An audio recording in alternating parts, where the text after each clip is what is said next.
Bahkan saya diancam. Uh, saya diancam sama salah satu komunitas lah. Katanya mau mendatangi saya. Karena saya memberitakan Injil. Kan saya penginjilan memang ke kampung-kampung. Kalau saya lebih nyaman di Kristen. Karena pengajarannya kok enggak, saya juga enggak terima pengajaran di agama saya. Ini terlahir dari keluarga Muslim ya. Ngaji. Tapi entah gimana saya itu merasa nggak dapat yang saya cari. Karena saya ngerasa saya kok nggak dapet ya gitu. Dan nggak nyantol di hati saya. Di saat saya mengalami kematian itu, saya merasa saya didatangi sosok putih yang itu saya nggak bisa lihat karena dia bercahaya gitu. Dan saya dibawa ke kayak suatu bukit gitu yang bagus sekali dan itu putih. Dan di situ suara yang saya dengar itu tempatnya Tuhan gitu. Ini terlahir dari keluarga Muslim ya, ngaji.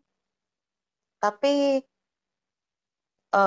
entah gimana saya itu merasa nggak dapat yang saya cari gitu. Dan orang tua saya juga nyuruh saya sholat. Saya memang ngambil mukena buat sholat. Tapi nyampe di tempat sholat saya cuma tutup pintu, saya duduk aja. Saya nggak sholat gitu. Karena saya ngerasa saya kok nggak dapet ya gitu. Dan pengajarannya kok nggak nyantol di hati saya gitu.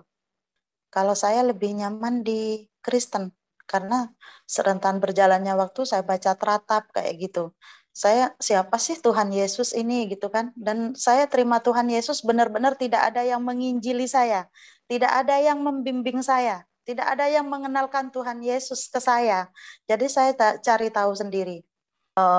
Dan juga saya juga enggak terima pengajaran di agama saya. Kalau laki-laki boleh menikahi lebih dari satu perempuan. Karena di keluarga saya ada beberapa yang menganut poligami gitu. Dan saya melihat sendiri pertengkaran demi pertengkaran. Nah, apa ini yang namanya rumah tangga gitu. Jadi udah bertentangan dengan saya. Dan saya mulai cari tahu dalam kekristenan itu bagaimana gitu kan. Terus aja Tuhan datang terus ke saya. Akhirnya saya mencari tahu siapa sih Tuhan ini gitu kan. Dan juga sampailah saya di titik di mana saya mau bunuh diri karena saya sudah nggak kuat dengan hidup saya sudah hancur, hidup saya sudah rusak. Sampai kapan begini terus gitu? Saya juga nggak dapat kebahagiaan. Memang orang tua yang bukan yang kesulitan ekonomi, bukan gitu. Tapi saya tidak dapat kebahagiaan, saya tidak ada damai sejahtera gitu. Jadi seolah-olah senyum saya palsu gitu.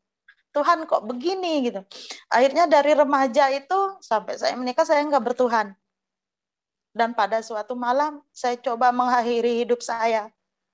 Saya udah siapkan pisau buat menghujam perut saya.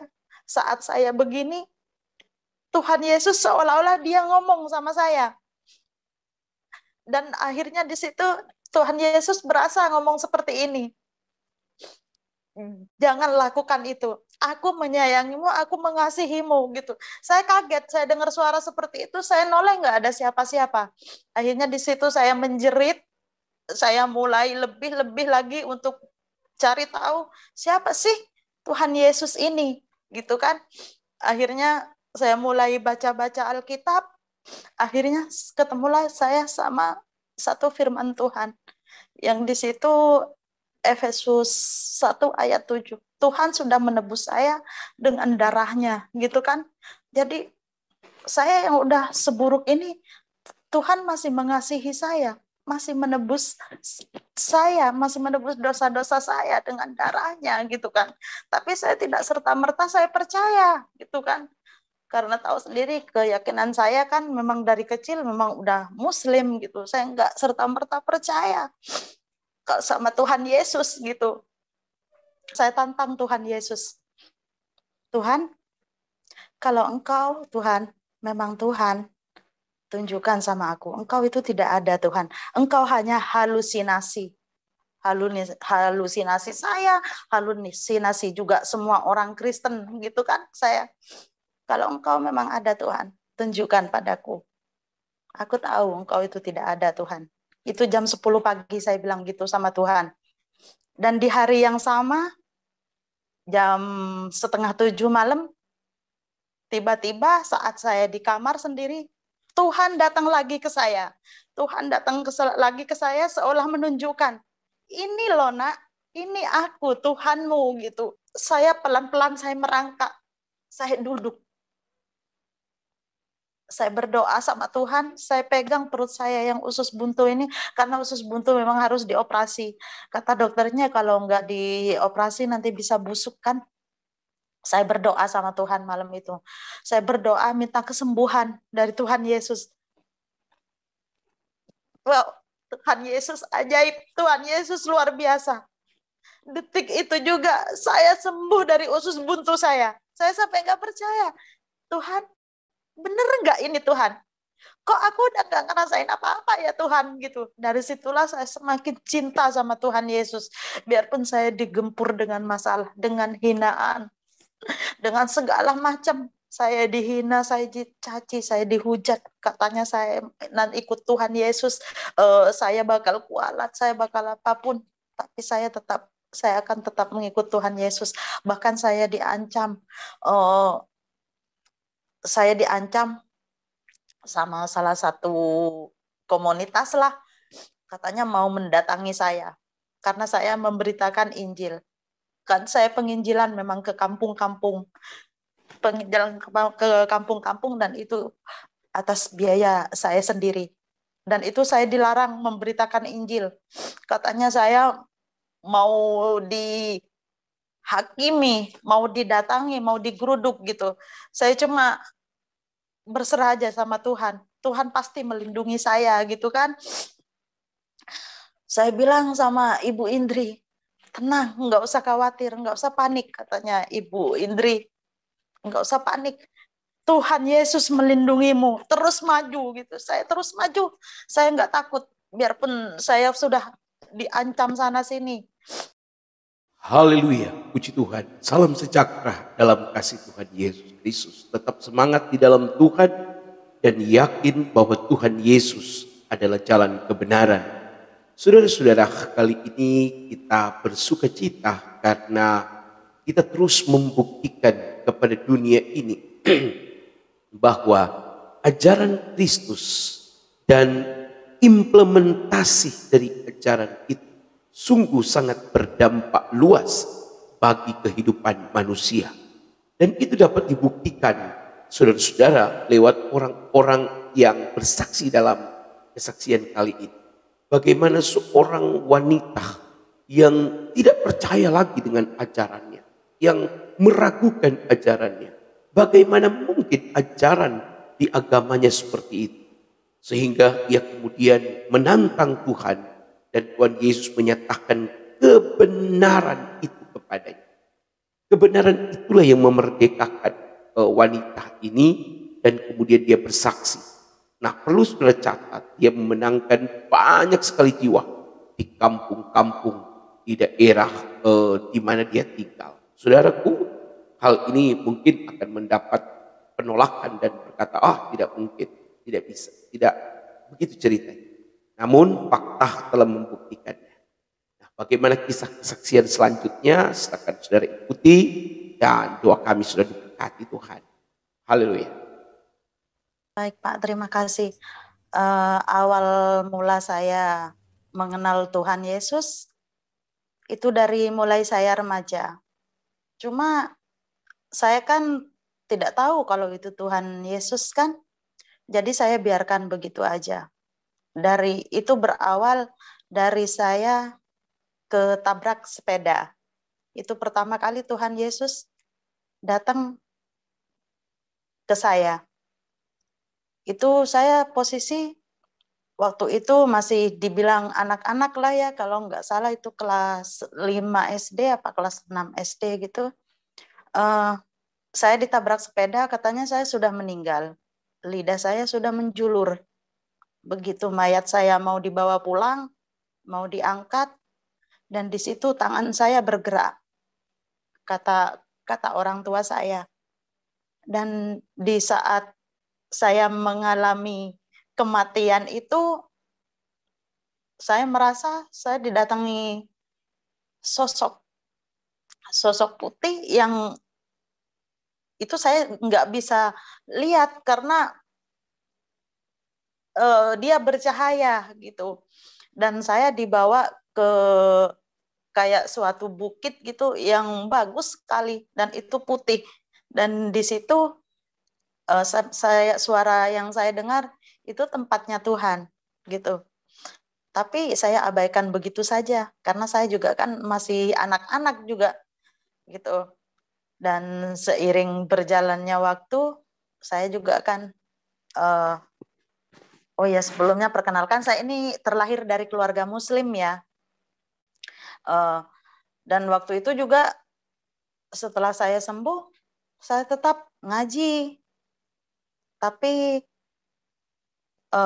entah gimana saya itu merasa nggak dapat yang saya cari gitu.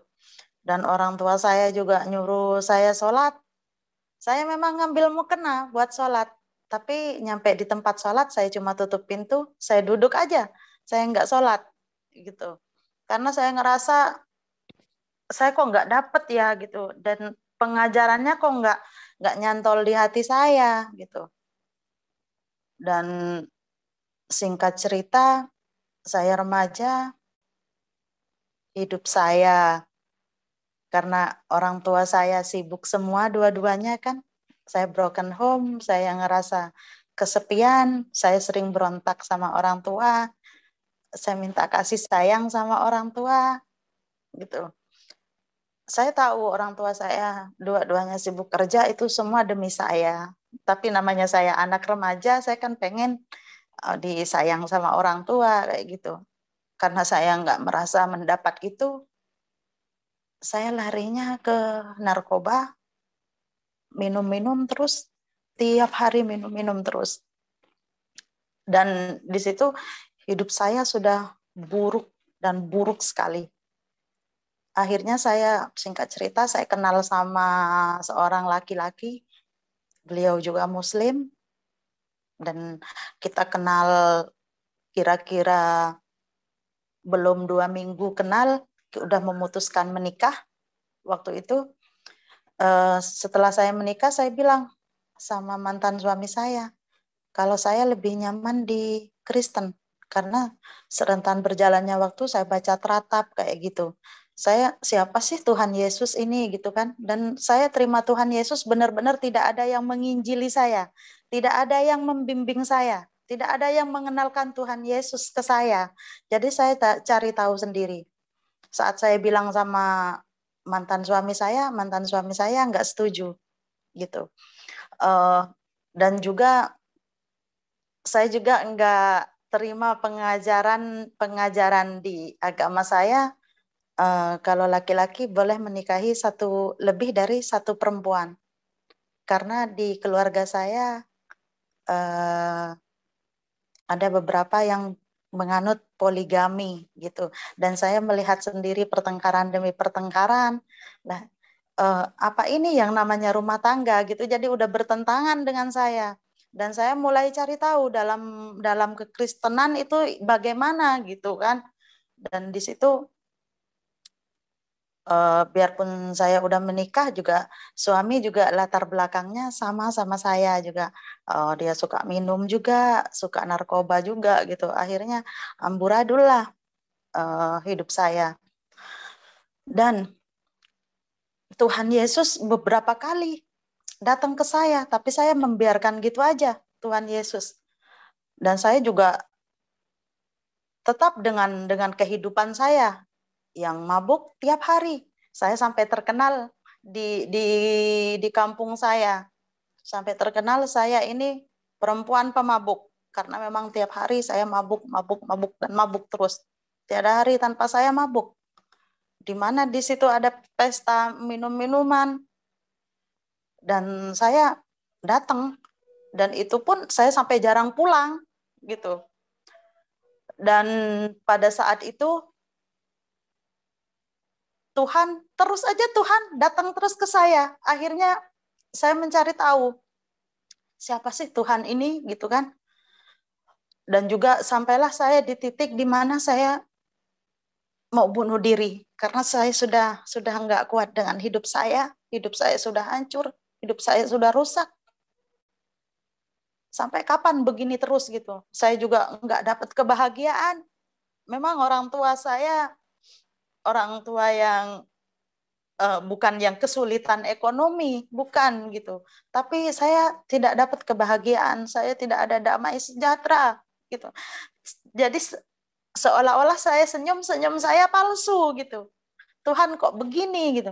Akhirnya dari remaja itu sampai saya menikah saya nggak bertuhan. Dan pada suatu malam saya coba mengakhiri hidup saya. Saya udah siapkan pisau buat menghujam perut saya. Saat saya begini, Tuhan Yesus seolah-olah dia ngomong sama saya. Dan akhirnya di situ Tuhan Yesus berasa ngomong seperti ini. Jangan lakukan itu. Aku menyayangimu, aku mengasihimu gitu. Saya kaget, saya dengar suara seperti itu, saya noleh nggak ada siapa-siapa.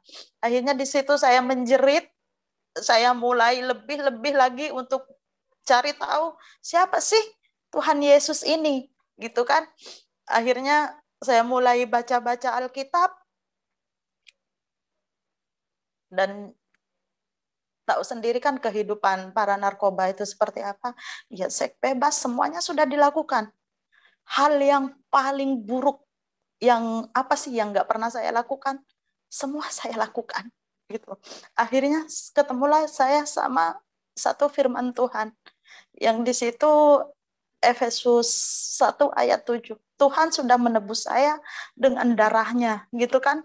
Jadi saya yang udah seburuk ini Tuhan masih mengasihi saya, masih menebus saya, masih menebus dosa-dosa saya dengan darahnya gitu kan.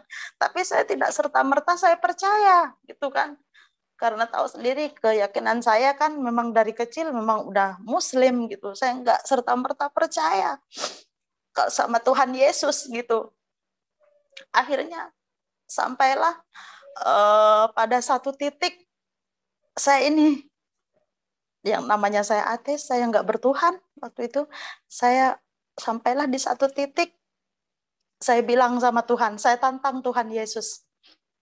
Tuhan, kalau Engkau Tuhan, memang Tuhan, tunjukkan sama aku. Engkau itu tidak ada Tuhan. Engkau hanya halusinasi. Halusinasi saya, halusinasi juga semua orang Kristen gitu kan saya.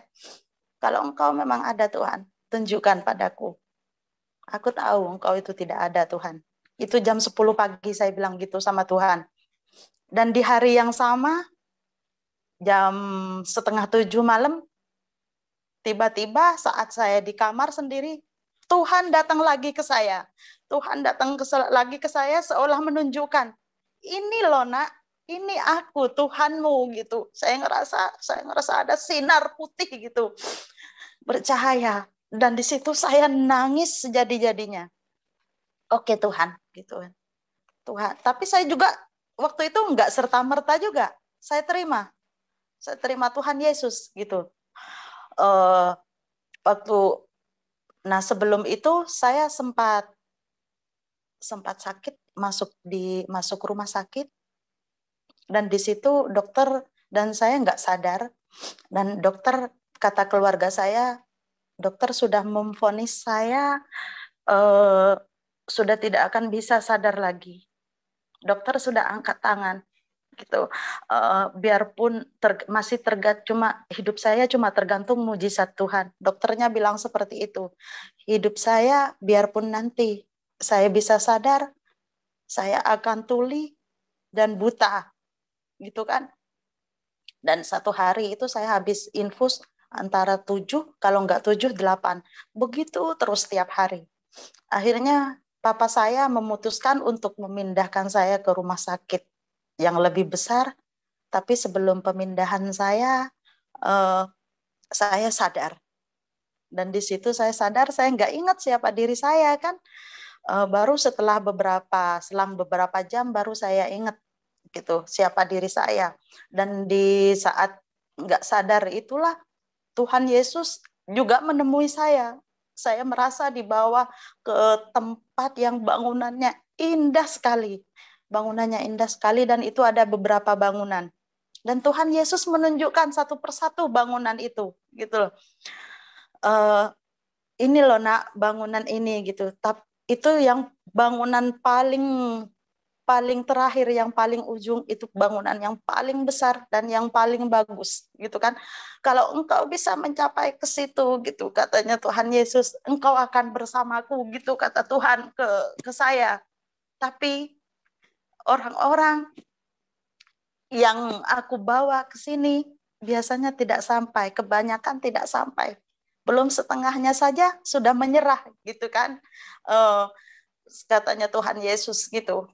Dan di situ saya sadar dari koma saya sadar. Tapi saya masih belum terima Tuhan Yesus juga. Dan saat Tuhan Yesus menemui saya waktu saya mau bunuh diri itu, akhirnya saya nangis. Saya bilang sama Tuhan, Tuhan, aku juga tidak bisa seperti ini Tuhan. Hidupku udah hancur Tuhan. Aku udah rusak. Aku orang yang paling berdosa Tuhan. Aku sudah tidak ada masa depan. Semua hal buruk saya lakukan. Cuma membunuh aja saya tidak lakukan.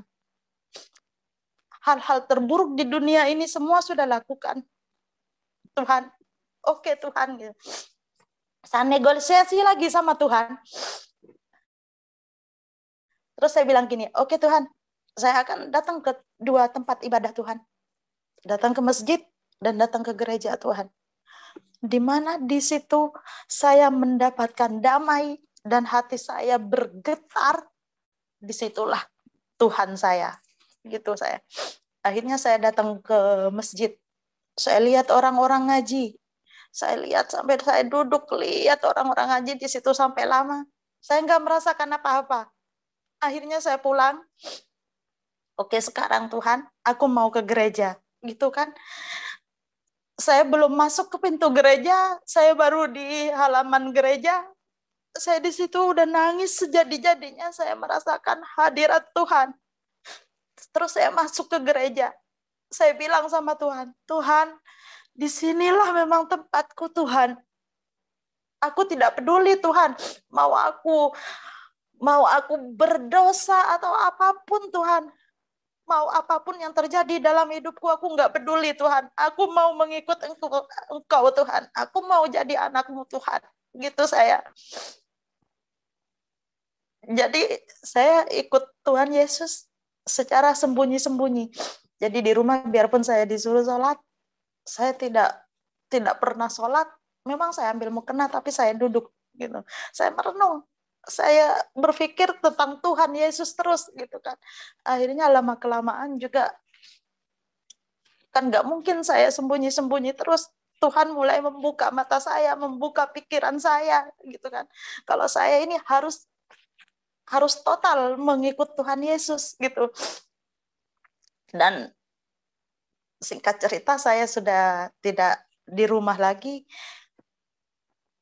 dan kakak saya semuanya udah bilang saya murtad, saya sudah berdosa dan nanti orang tua saya, khususnya papa saya yang akan menanggung dosa saya. Tapi saya bilang sama kakak saya, tidak ada orang lain yang bisa menanggung dosa orang lain kecuali orang itu sendiri gitu kan. Tapi tetap saya dibilang murtad dan keluarga saya, teman-teman saya nggak ada yang bisa menerima, nggak ada yang bisa menerima dan mantan suami saya juga begitu karena juga saya ada rasa kecewa juga kan saya sama mantan suami saya. Dia bilang ke saya waktu dia nyuruh saya hamil, Terus tapi dia bilang begini, kamu harus hamil tapi yang lahir harus anak cowok. Kalau anak yang kamu lahirkan bukan cowok, nanti aku akan menikah lagi. Karena nggak ada penerusku kalau bukan cowok gitu kan. Di hati saya kan berpikir begini, semuanya kan Tuhan yang ngasih. Saya nggak bisa. Saya nggak bisa membuat jenis kelamin anak saya ini harus laki-laki gitu kan. Tapi emang benar anak saya laki-laki lahirnya. Tapi di situ hubungan saya sama suami saya sudah hancur, sudah rusak gitu. Singkat cerita, saya sudah nggak di rumah lagi karena keluarga saya sudah tidak mau lagi sama saya. Di samping saya nakal juga, terus saya udah jadi pengikut Tuhan Yesus, keluarga saya, teman-teman saya, saudara-saudara saya sudah tidak mau lagi sama saya. Bahkan saya pulang ke rumah pun, setelah saya pergi dari rumah, pulang ke rumah pun masih belum ada yang menerima saya. Semenjak pergi dari rumah itu, saya pergi dari satu kota ke kota lain. Saya mencari di mana Tuhan menempatkan saya. Saya ke Jakarta, saya hidup di Jakarta, saya hidup di Ngawi, di Solo, di Jogja. Semua tempat saya sudah kunjungi. Dan sampailah saya di Bali. Dan sebelum saya sampai di Bali, saya udah bercerai sama suami saya kan tahun 2018 apa 2017 gitu. Saya berhubungan sama seorang laki-laki. Dan laki-laki itu nggak tahu kalau saya udah mengikut Tuhan Yesus, dikira saya masih Muslim gitu. Terus laki-laki setelah berhubungan selama beberapa bulan, si laki-laki ini bilang begini ke saya, kok aku meragukan agama kamu ya? Kalau aku ajak kamu ngobrol sharing tentang agama Islam, kok kamu nggak nyambung ya? Tapi saat kamu ngomong tentang kekristenan, kamu berapi-api. Sebenarnya agamamu apa sih gitu kan? Saya bilang, iya saya sudah mengikut Tuhan Yesus gitu kan saya sama laki-laki pacar saya ini kan. Terus dia bilang gini, aku mau menikahimu bulan 4, tapi kamu harus diislamkan lagi gitu kan. Ya saya cintakan ya sama laki-laki itu, saya cinta. Akhirnya kamu puasa dulu katanya gitu ke saya. Nanti kita ke Madiun, kamu mau diislamkan lagi sama Pak Kiai saya gitu, dia bilang. It's okay lah. Saya puasa 1 hari. Berangkatlah saya dari Surabaya ke Madiun. Udah mau nyampe ke rumahnya Kiai, mungkin kira-kira 5 sampai 10 menit lagi perjalanan sudah nyampe ke rumah Pak Kiainya. Di tengah perjalanan itu saya bilang sama dia, kita balik ya, gitu kan? Kita balik ke Surabaya gitu saya. Loh ini udah mau nyampe? Enggak, di dalam perjalanan itu saya udah pergumulan. Tuhan, tunjukkan Tuhan, bener enggak ini langkah yang mau saya ambil ini? Saya mau di muslim lagi gitu kan, demi seseorang gitu kan, sedangkan itu bukan hati saya Tuhan gitu. Dan di situ Tuhan bilang tidak. Akhirnya saya minta balik, nggak jadi gitu kan. Terus saya bilang, saya tidak akan menukar Tuhan Yesus dengan apapun, dengan cinta apapun, dan dengan siapapun di dunia ini. Saya bilang gitu kan sama pacar saya. Terus pacar saya bilang, kalau begitu kita nggak bisa. Lebih baik kita putus. Baik kita putus. Gitu saya nggak akan menukar Tuhan Yesus. Gitu saya ke beliau. Ya sudah, setelah putus dari dia, Tuhan membawa saya ke Bali. Dan di Bali ini benar-benar Tuhan memproses saya yang sampai pokoknya benar-benar luar biasa proses Tuhan. Dari mulai saya di Jawa, saya dihujat, saya dikatain macam-macam, sampai ada salah satu orang yang saya kenal baik, dia sampai bilang ke saya, mana hasilmu ikut Tuhan Yesus? Katanya kamu punya Tuhan Yesus. Buktinya hidupmu sekarang terlunta-lunta kan ngikut Tuhan Yesus. Kamu melarat kan ikut Tuhan Yesus gitu. Terus saya bilang, saya tidak mencari kaya ikut Tuhan Yesus. Tapi Saya ingin menebus apa yang Tuhan Yesus lakukan buat saya. Dia sudah mengorbankan dirinya, darahnya sudah tertumpah buat menyelamatkan hidup saya yang sudah berdosa. Saya bagi semua orang yang sudah buruk, yang sudah tidak layak. Tapi Tuhan Yesus melayakkan saya. Yang saya sudah dihujat di mana-mana. Dihujat karena saya perempuan pemabuk, narkoba, juga seks bebas. Tapi Tuhan Yesus menyelamatkan saya, mengangkat saya. Jadi sudah sepatutnya saya memberikan hidup saya buat Tuhan Yesus gitu. Dan benar-benar di situ Tuhan Yesus memproses saya. Saya sampai jadi gelandangan dari kota ke kota. Dan saya juga nggak ada pekerjaan. Sementara hidup harus tetap berjalan. Hidup harus tetap berjalan. Saya juga tidak punya rumah. Saya ngekos. Dan juga kan harus bayar kos. Tapi di situ saya tetap berserah sama Tuhan. Saya percaya Tuhan menyertai saya gitu kan. Sampai saya istilahnya nggak bisa makan, nggak bisa bayar kos. Tapi tetap saya bilang sama Tuhan, Tuhan, apapun Tuhan yang terjadi dalam hidupku Tuhan, yang kau izinkan terjadi Tuhan, aku nggak akan mundur Tuhan. Aku nggak akan mengikut Engkau Tuhan. Sudah berkali-kali Tuhan, aku diambang kematian. Bahkan aku pun sudah pernah mati Tuhan. Tapi Engkau melakukan mujizat-mujizat-Mu buat aku Tuhan. Gitu. Dan puji Tuhan juga ada ibu rohani saya yang selalu menguatkan saya. Namanya Ibu Pendeta Indri sama Pendeta Caroline. Dia terus menguatkan saya. Dia selalu bilang, teruslah kamu melayani. Gitu. Jadi saya kan memang pelayanan ke penjara, seluruh penjara di Bali. Khusus untuk narapidana narkoba. Karena dulu saya pemakai narkoba, jadi saya ingin berguna buat orang lain. Jadi saya pelayanan di penjara, di 11 penjara, untuk pecandu narkoba dan juga pengedar narkoba. Saya pelayanan terus. Saya nggak ada pekerjaan lain. Hidup saya hanya untuk melayani Tuhan. Masalah makan atau uang kos saya udah nggak peduli. Pasti Tuhan sediakan. Yang penting saya pelayanan gitu. Sampailah saya di satu titik yang paling terendah dalam hidup saya. Dan sebelumnya itu saya sakit. Saya sakit usus buntu. Posisi saya juga nggak ada kerjaan, khusus buntu butuh biaya. Saya juga nggak punya BPJS kan. Di situ saya hampir sebulan saya sakit. Dan saya bersyukur juga teman-teman di kelas Alkitab saya pada membantu saya. Tapi saya buat saya berobat, tapi saya nggak sembuh-sembuh. Sampai ada 1 bulanan saya sakit. Dan malam itu saya tidak bisa bergerak karena sakitnya luar biasa. Saya pontang-panting sendiri itu tengah malam dan saya udah ngerasa nggak kuat. Tuhan gitu saya negosiasi terus sama Tuhan.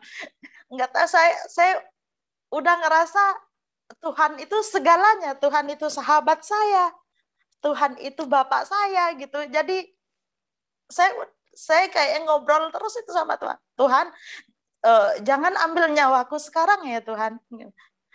Bukan karena aku belum siap Tuhan, tapi tugasku belum selesai Tuhan untuk melayani Tuhan. Gitu. Terus akhirnya saya pelan-pelan saya merangkak, saya duduk. Saya berdoa sama Tuhan, saya pegang perut saya yang usus buntu ini, karena usus buntu memang harus dioperasi. Kata dokternya kalau nggak dioperasi nanti bisa busuk kan. Saya berdoa sama Tuhan malam itu. Saya berdoa minta kesembuhan dari Tuhan Yesus.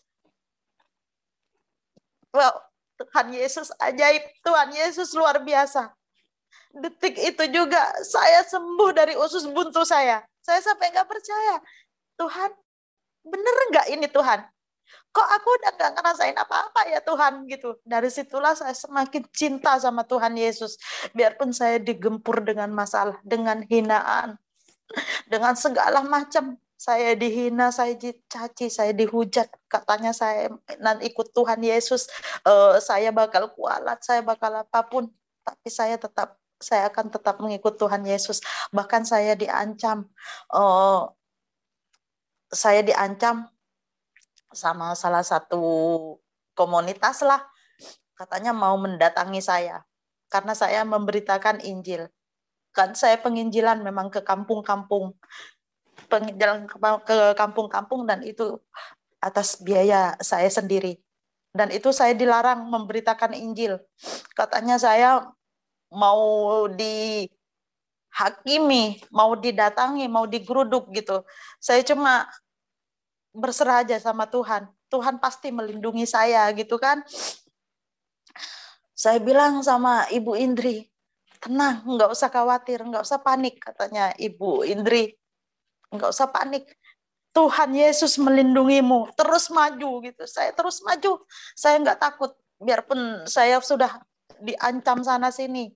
Saya mau diusir katanya. Saya sudah nggak takut lagi. Saya hanya berserah sama Tuhan Yesus gitu kan. Di situ penghinaan terus datang sama saya. Tapi karena Tuhan Yesus mengajarkan tentang kasih. Jadi saya mengasihi mereka. Saya tidak pernah dendam sama mereka. Saya berdoa buat mereka juga. Ampuni mereka Tuhan gitu. Jadi kasih itu terus. Karena juga waktu itu di tengah-tengah perjalanan saya, semua orang sudah menolak saya. Dan waktu saya di gereja, waktu saya mula-mula ikut Tuhan Yesus, tidak ada seorang pun yang mengenal saya. Di saat saya menangis di gereja,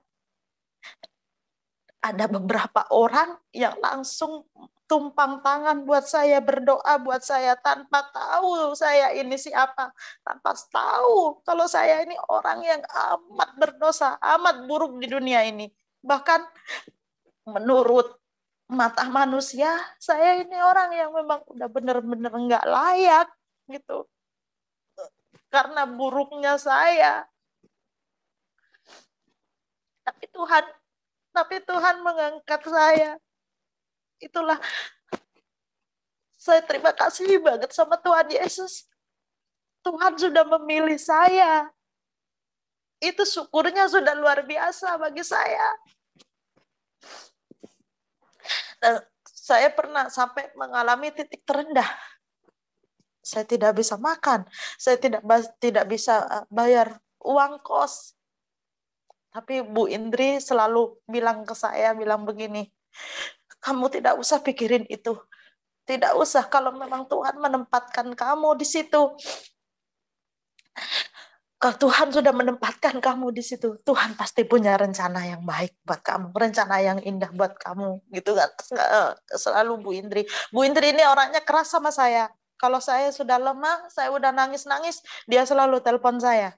Jangan nangis gitu. Saya dibentak-bentak. Baca Alkitab, baca ayat ini. Baca sekarang, aku mau denger, gitu kan? Beliau bilang. Saya baca terus. Tapi kalau saya masih menangis, dia suruh ulang lagi saya baca. Sampai 3 kali pun dia suruh saya ulang membaca. Saya sampai berpikir begini, Ibu Indri ini kok sama aja ya sama yang lain ya, kok nggak sayang sama saya gitu kan, kok saya dibentak-bentak terus, padahal saya pengen curhat gitu kan. Dan saya baru sadar setelah semua yang terjadi dalam hidup saya, kalau didikan Bu Indri yang keras itu buat mendidik saya lebih dekat lagi dengan Tuhan. Terus Bu Indri bilang begini, saya bukannya tidak mau membantu kamu, tapi Ibu mengajarkan kamu buat berserah lagi sama Tuhan. Kamu tidak usah pikirin kamu nggak punya kerjaan, kamu nggak bisa bayar uang kos, kamu nggak bisa makan, kamu nggak usah pikirin soal itu. Baca ayat ini, gitu katanya Bu Indri. Akhirnya saya baca, hidup bukan cuma tentang roti saja kan, yang ayat Alkitab yang seperti itu. Oh iya ya, gitu kan. Di situ biarpun pergumulan saya sudah banyak, saya nggak ada kerjaan, saya nggak bisa bayar kos, saya nggak bisa makan, tapi saya tetap melayani, saya tetap pelayanan, saya tetap datang ke kampung-kampung. Saya punya uang sedikit yang buat makan, tapi saya nggak pakai buat makan. Saya pakai buat ongkos ojek, karena saya juga pelayanan nggak punya kendaraan kan. Jadi saya harus punya ongkos gitu kan mau pelayanan. Saya datang ke kampung-kampung, saya nginjili ke kampung-kampung. Di tengah perjalanan saya bilang sama Tuhan, Tuhan, aku Tuhan biarpun nggak punya apa-apa Tuhan, tapi aku suka cita Tuhan. Aku mau melayani Engkau Tuhan. Apapun itu Tuhan. Resikonya apapun Tuhan. Dan apapun juga yang aku hadapi Tuhan. Aku akan tetap terus mengikut Engkau Tuhan. Gitu. Dan semakin saya berserah sama Tuhan. Wow, saya tidak pernah merasakan kekhawatiran lagi. Saya tidak merasa khawatir tentang uang kos saya dapat pekerjaan atau apa. Saya mencari pekerjaan juga, ya namanya juga saya nggak bawa ijazah atau apapun gitu kan, namanya pergi dari rumah kan, saya nggak bawa apa-apa, saya pergi dari rumah cuma baju yang nempel di badan saya aja, jadi kan sulit gitu. Dan semakin saya berserah sama Tuhan, saya lakukan terus yang menjadi tugas saya. Saya penginjilan, saya pelayanan terus, dan saya pelayanan, saya tidak pernah meminta uang sepeser pun. Saya tetap pelayanan ke kampung-kampung, apapun itu, mau punya uang, mau enggak pun, saya akan tetap jalan buat pelayanan. Gitu saya. Oke, misalnya saya cuma punya uang buat ongkos perginya, pulangnya saya mau jalan kaki Tuhan. Gitu saya sama Tuhan. Saya akan tetap melayanimu Tuhan. Uang tidak jadi masalah buatku Tuhan. Iblis tidak akan bisa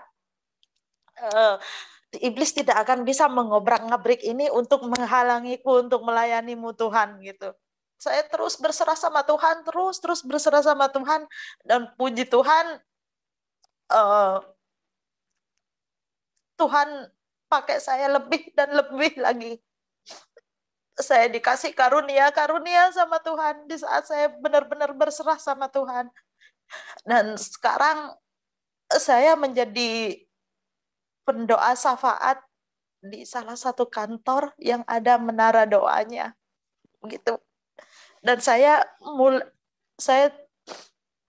mulai bertumbuh iman saya dan terus bertumbuh sejak saya ikut kelas Alkitab online.